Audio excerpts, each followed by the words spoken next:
Hey guys, today we're in the home clubhouse, the weight room.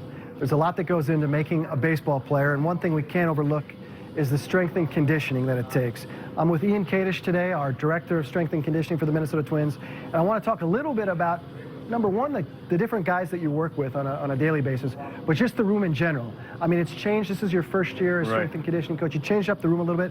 Can you talk a little bit about the things that you added and some of the things that you subtracted? Yeah, so, I mean, we kind of overhauled everything. You know, new squat racks, new plates, new barbells, new dumbbells, kettlebells, benches. Kind of started fresh.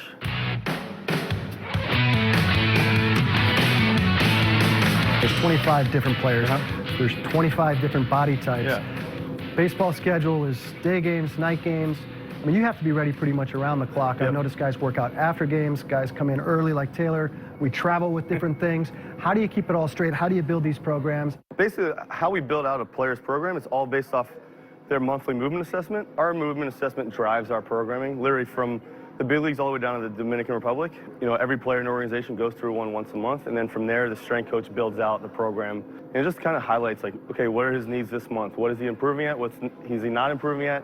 Kind of gives me like a checks and balances, like a test, retest. So Taylor, a little bit of the individualized plan is tailored towards maybe your position. Where does weightlifting and conditioning fit into your priorities? And why did you choose Mondays and Fridays?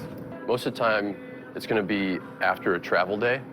And I think when you're traveling and you come to the ballpark the next day, you're just kind of groggy, maybe a little jet lagged. So for me, getting a lift in the day after a travel just gets the body going and gets kind of the muscles broken up.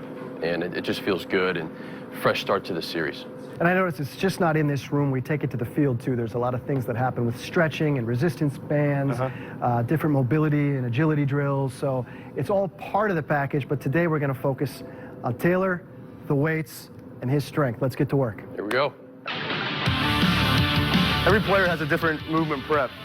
Usually it starts with a breathing exercise, then goes into a couple core exercises, and then from there, lower upper body mobility. Taylor's going through a side plank series, which is going to help like his hip mobility. It's going to help his shoulders. So it's going to help like tie in everything together. And yeah, I've noticed. I mean, we got a lot of equipment here, but a lot of times it's no weights involved whatsoever. It's some of that core strength, those planking, which looks a lot easier than it actually is. Yeah, right. So, and that's the thing, right? Like, we're all about movement quality and like what kind of movement quality somebody has. So if a guy doesn't move well, you know, we're going to address the movement quality before we start loading that athlete. Luckily, Taylor's a unique individual in that he's very, what we call hypermobile. He can do things with his elbows and his shoulders and his upper body that a lot of people can't. So like that needs to be taken into consideration in this programming. Taylor, before you get started on this exercise, I know we've talked about your flexibility, mobility, and maybe you can just show me a little bit about how your arms can move in different ways. So yeah, my elbows go a little bit past parallel, and with that, when I'm lifting, I have to just make sure that I'm not going too far with things and keeping it level. Oh boy. Now, Ian, I see a lot of pitchers do this one here. Taylor's working on shoulder strength. Is it as easy as it looks? Yeah, so this is like some rotator cuff strengthening. We call this our prone trap raise. Rather than doing your standard, lateral front raises, empty cans, full cans, I just feel like this is a better exercise for the rotator cuff and really for all position players and pitchers. Everybody's a throwing athlete at the end of the day. Laying down, it takes out your upper body. If you're going to do them standing up, a lot of times guys will lean back, you get a lot of tension in your neck. And I think this just targets the correct areas. Keep telling Ian we need bigger dumbbells. I know, he's maxed out our dumbbells. We need more weight.